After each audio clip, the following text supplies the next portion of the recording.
Hi, I'm Danny, and in the past 2 decades of working with children and youth, I've met some incredible moms. Moms who are just amazing, that they're strong, that they're wise, and essentially they're superwomen in a lot of ways.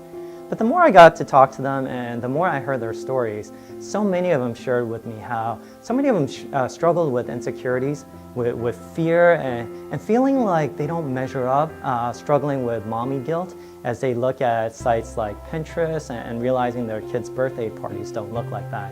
They've also made comments to me where they've said, like, women don't get dressed for other men, which for me was a surprise.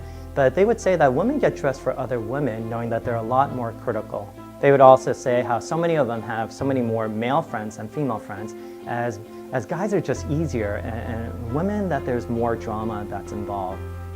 And as I heard all these things, I found myself saying, what are some ways that I could get involved, and in what ways can I help? And it wasn't until I was at a college reunion that it had been about 18 years since all of us have left college. And some of my friends, the moms, were sharing with each other how they were really struggling. One mom in particular, who was a new mom, was sharing how she was really feeling like she was a failure in a lot of ways. And my other friend, who had been a mom for 13 years, was trying to console her and saying that she was doing okay.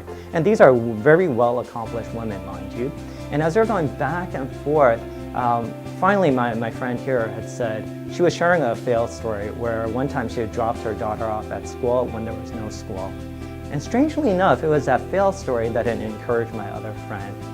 And for some reason, that story stuck with me. As I came back, I shared with so many of the other moms, and we're trying to figure out what are some ways that we could really bring about a movement for moms. So much of movements that we see today are out of anger or opposition to something, but we're thinking, what if we could create a movement out of humor and based off commonalities, that things that all moms had in common, which are fail stories as moms and the struggles that they're.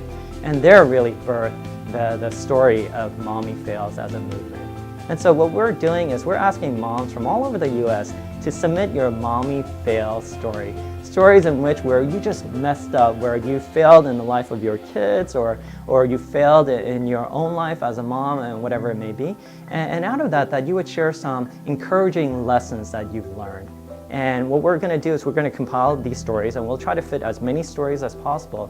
And we're going to create a book where you could give to your friends to encourage new moms or older moms. And this is really for moms of all generations and ages, for you to really share your stories so that it could be an encouragement to others. So please go to our website at mommyfails.org and please submit your story, that your stories would somehow encourage other moms, helping them find the courage to live out their awesome and high calling of being a mom.